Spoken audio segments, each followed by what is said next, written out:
Hello everybody, welcome back to Bish's RV. My name is Josh the RV Nerd, and finally getting a chance to put my hands on basically my very first Avalanche ever recorded brand new on this channel. This is the 390DS. I think it might be their very most popular Avalanche, and it is the one that has spawned like an entire industry of clones. This was really kind of regarded as the industry's first dual suite RV. It's 2 bedrooms, 2 bathrooms. It's like a European efficiency apartment with a shared kitchen and living room in the middle. I mean, really like a rolling apartment on wheels. You've got a king bedroom up front with a full slide and the washer dryer hookups. You got that big opposing super slide living room with all the windows on the campsite and a nice island kitchen. Great entertainment center. But in the back of this thing, instead of just another bunkhouse, it's a full second bedroom and full second bathroom. It's a queen bed slide in the back with a full shower and toilet and everything, even with a door straight off the back side of this sucker. And then above that, there's like a 3-person loft. So, like, maybe you're a couple or like one of you has sleep apnea and you have a snoring problem. This will give you very comfortable separate bed sleeping area, maybe even still space for the kids. Maybe you literally need a mother-in-law suite. Maybe you're hanging out with the Flamingo Pineapple Pals. I don't know. I'm just throwing that out there. I ain't judging. I'm just saying, you know. This is an RV that can work for a lot of different people. Ooh! If you have an adult child with special needs, this can give them their own private space, private bathroom, everything. Now, there's no options like change one of those rooms into like an office, but I feel like some crafty DIYers might be able to kind of finagle that here a little bit. It's got the basic Keystone SolarFlex package, but you've got a few upgrades available there, and it's got a lot of other cool things. It's also got a couple of things I'm like, that is just stupid.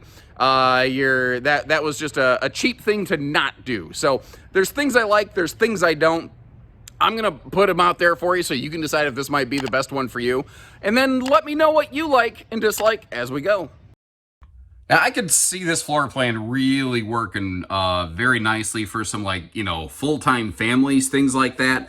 Really, I think one of the only major limiting factors on this RV is just that it's so big that figuring out, you know, where you can park it and which parks you can go to, that's maybe one of its biggest challenges. I do like that bigger oven. For a model like this where you could have a bunch of people sleeping in it, being able to feed everybody is a good thing, certainly. Also, being able to entertain some folks. Now, nowadays, I think a lot of us are very, you know, digitally invested. I know that my daughter, she sits in the living room with us, but she often watches just YouTube on her phone. She doesn't watch me. I'm not even in her favorite top 10 YouTubers. That's pretty rough, but I also don't fault her for taste. My point, though, is that, like, the primary owners of the house have a nice big entertainment center right there. And the littles, they have the ability to go to their own little private spaces. You can almost be like, kids, go to your room.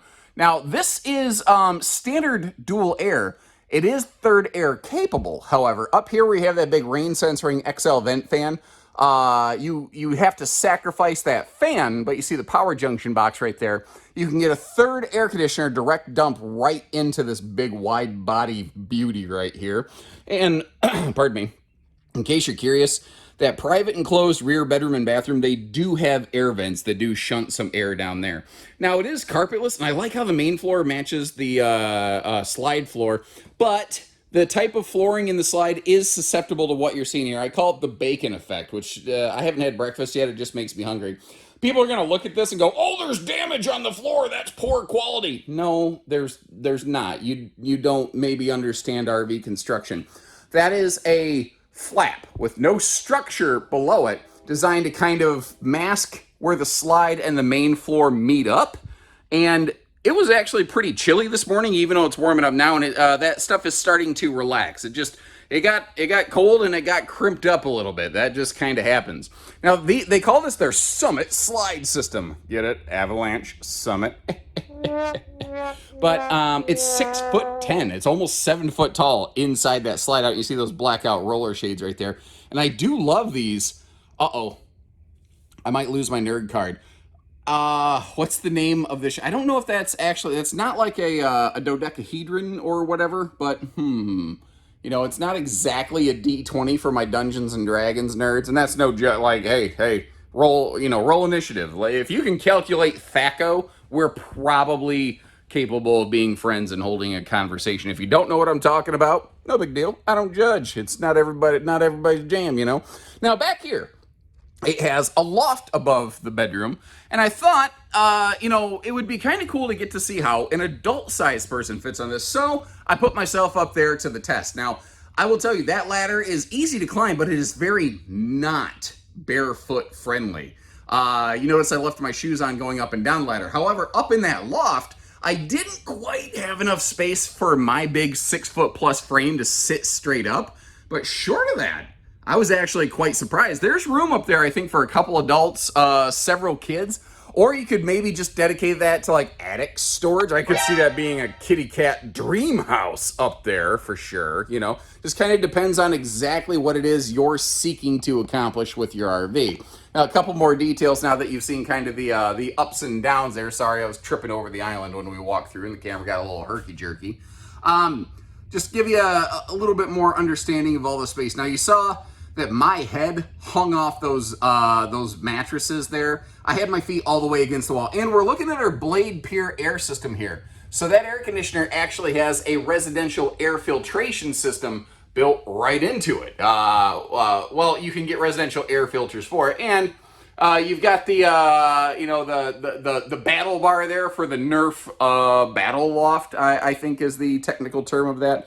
Although I don't know if Keystone has really worked out the details there with the Nerf company. Hi, I'm Sophie Lightning, and here's some tips to win your next Nerf war. Who's Sophie Lightning? Am I supposed to know who she is? Anyway, I don't know. You ever see those commercials? Do you even know what I'm talking about? True queen bed in the private rear drop-down bedroom, because that's the thing. This RV has a massive rear drop frame and can actually see the two steps that go downward here. Now, I understand why they did floor heating vents, because it's a more effective way to heat the RV, but there's no question about it. They are right in main traffic zones, and that might be a problem for some folks. Now, if you don't care about cold camping, you could probably just cover those with something and you could get your way through.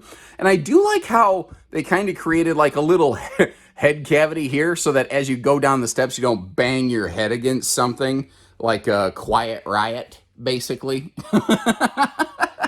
Bedside breeze windows. And if we take a look down below, you see storage below the bed, easy lift with gas struts. And then the entire wall across from the bed is also nothing but storage, which is really handy, with TV hookup space also directly across from this bed.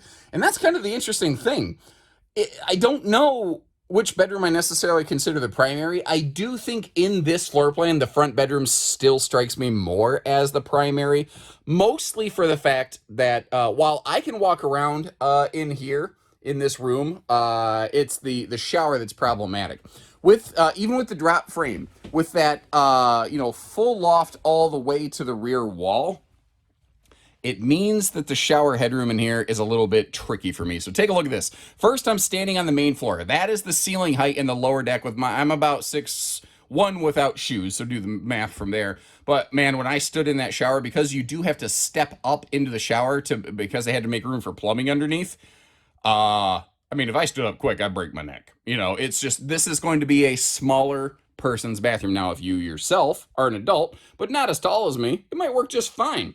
And this is one of those things, there's two specific things that I looked at them and I'm like, why didn't you do that? It's not expensive, but this is one of them. No shades in the full viewing windows of the doors. With this one going into a bathroom, I don't love that. Now, a shade's easy to put in. Covering the windows easy to do, but for this size, for this money, kind of feels like it just shouldn't have been there. I mean, maybe I'm wrong. And feel free to disagree or agree. I don't care. Whatever works.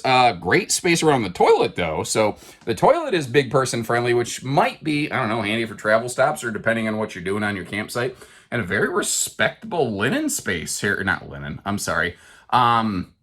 Lipitorage storage medicine cabinet space. That's what I was looking for. Oh, something I don't want to miss now that I'm doing a slow rotation here. Padded headboard for big, tall, clumsy goofballs like me.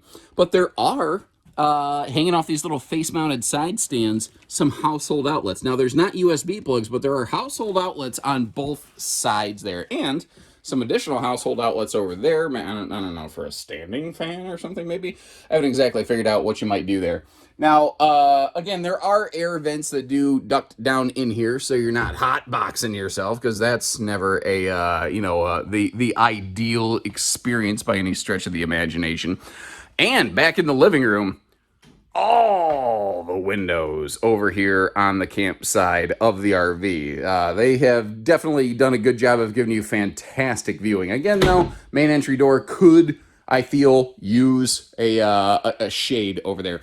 Now, interesting thing on this RV, with the 18 cubic foot residential refrigerator that you're looking at right there, this RV automatically includes a 2,000 watt inverter. Now, they probably could have gone with as little as a 1,000 watt inverter, but they bulked it up a little bit so that not only does it run, the inverter run that refrigerator for like when you're going down the road or for short times untethered, but a Resi fridge will eat batteries alive if you're going to try to run it long-term off-grid. But there's several outlets through the RV that are pre-wired for an inverter. With this RV already having an inverter, you already have some inverted outlets in this RV. I think a couple in the kitchen, bedrooms, like they're scattered all over the rig. I can never seem to remember exactly where they are. Giving you a good look at all the kitchen storage here. Now, your swinging cabinet doors, those are all soft close and have a magnet catch instead of those clips. And I love that double wastebasket under the sink right there. Big old double whammy wastebasket space. That is cool. Did you notice, too, a little bit of bonus storage in the armrests of the theater seat? Just little details like that are neat. And it's like, I see where they paid attention and did some really cool things like that. But then there's a couple little things like those window door shades or the bathroom vent fan that we're going to see in the front bathroom in a minute that I'm like, what? Come on, why didn't you just do a thing right there, you know? But again, just my personal 2 cents. They don't do a lot of tech packages. They don't have like a lot of Bluetooth, this, that, or the other thing. But I do like, there's something convenient about just a physical switch panel. You walk up, you push a button, and it goes. And it's up high enough that little kids can't get to it. Now, I'm standing on the main deck. If you go up 1 or 2 steps, if you're shorter than me, you'll be able to get to it. Now, one of the things that is interesting is they, normally, in most RVs, you have the choice of going with a big shower in a bathroom or a 2-entry bathroom. Technically 2-entry bed and bath. But because this is wide body, it gave them just enough space to be able to accomplish both, which I think is actually kind of cool. It's very similar to the kind of bathroom that you might see like in a lot of toy haulers, and it's actually one that I quite like because, again, you've got some very nice big person friendly space around that porcelain foot flush toilet right there, and they're still able to include that big shower. Now, the upper deck is not the tallest fifth wheel I've ever seen, but again, I'm a little bit over 6 foot, and this one I can stand in without breaking my neck. I joke about neck wrecker entertainment centers, but the fact is, they ain't got nothing on the shower in the rear bathroom of this thing right there. You see, you've got that. Now, that's a one-piece fiberglass shower, which means it's molded, it's self-reinforced, and what it creates is a very strong, robust space. I also really love that they didn't do open face storage here in this bathroom. I always prefer my storage enclosed. It just helps keep things in place. Now, the side stands that we're seeing here are the exact same thing that we saw in the rear bedroom. So you've got some household outlets there. But here's an example of one of those inverter-run outlets. With this RV having a residential fridge, I'm on just battery power. I could turn the inverter on, and I could run those outlets right there, sitting here in the middle of a parking lot off nothing but battery power. Normally, you need shore power, park power, or a generator to be able to accomplish that. Remember, dual central air is standard on this, 30,000 BTUs of cooling power, with the ability to slap in a third one. King bed up here, but the base under that is actually queen size. So if you want to go dual queens, you could do that. One in the back, one in the front. And look at how much room there is in here to actually like stand up and stretch out and get dressed. I think that's very cool. And they were able to accomplish that because they went with a little bit deeper bed slide over there. Now looking under the bed, you can see that's easy lift storage. Again, queen size under bed base.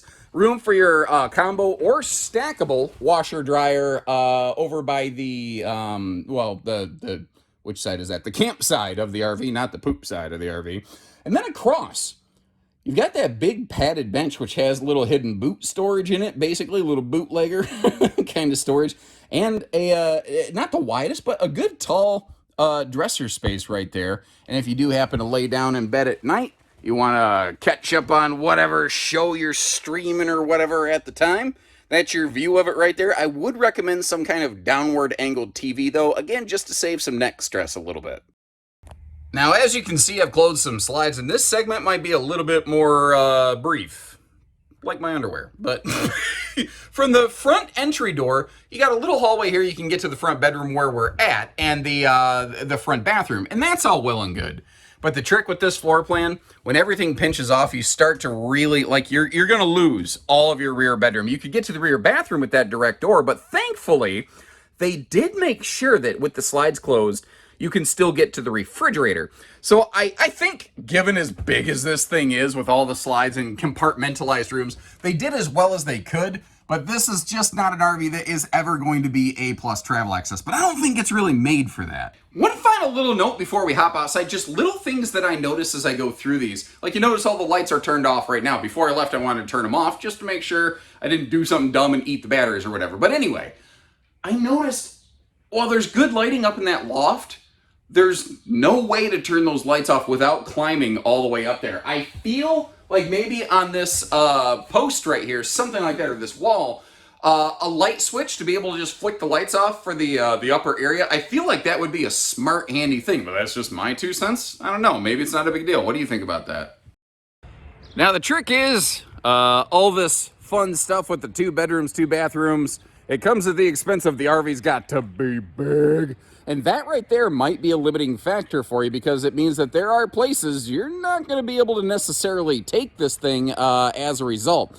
Now, in case you're kind of curious, like, it's hard to display on camera, but this is a wide body RV. It's one of the very few wide body Keystones out there. It's a 100-inch wide body, giving you just more space all over the place, basically.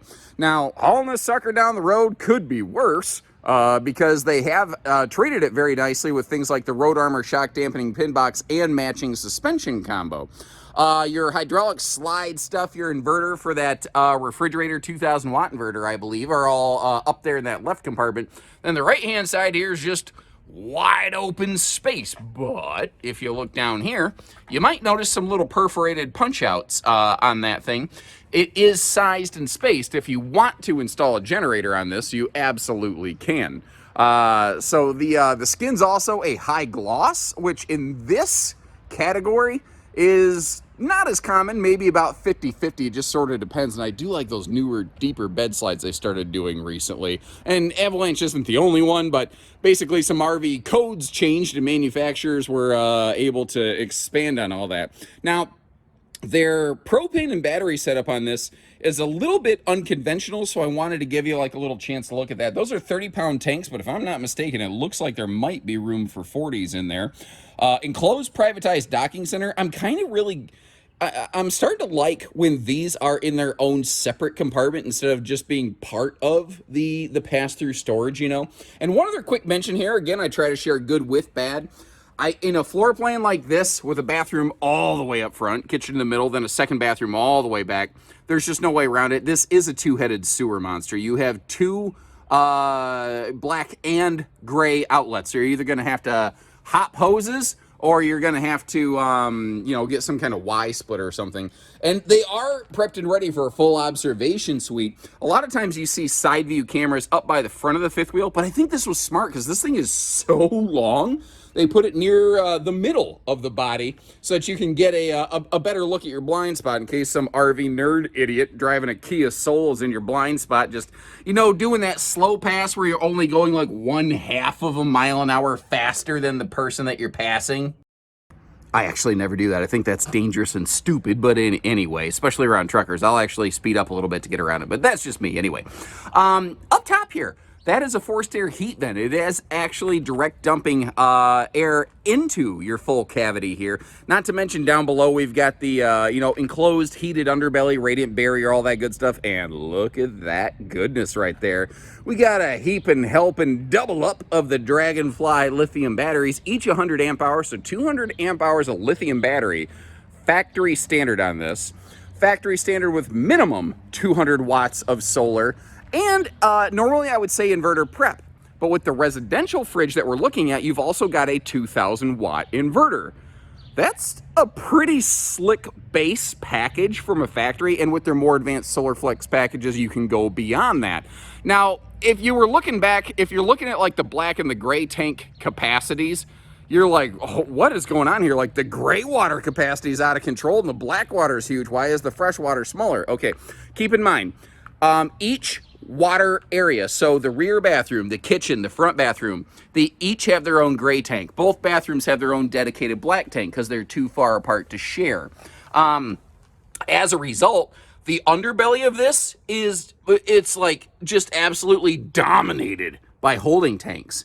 So the freshwater tank that they have was basically all that they could put on it. So, you know, it's just kind of one of those things. It's just a weird aspect of this floor plan. Now, to get you right up here, a couple things. I mentioned that high gloss fiberglass. Also, the tinted frameless windows. If you're not familiar with the difference here, these windows tilt open, but not very far. So you don't get amazing airflow, but they look fantastic. Whereas our slide side windows are sliding max airflow windows, because that's an area you really want breeze. A lot of people ask, why don't those slide side windows match? Why aren't they also a frameless tilt open window? And the answer is because if for some reason you forgot it was open and then you close the slide, you're gonna smash it. You're gonna smash it real good. Then the rear door here. Something I noticed, I have these legs fully extended, and I think this floor plan is just caught in a weird limbo where this might be a little bit problematic for your campsite. So a little pro tip here for you from your Uncle Josh.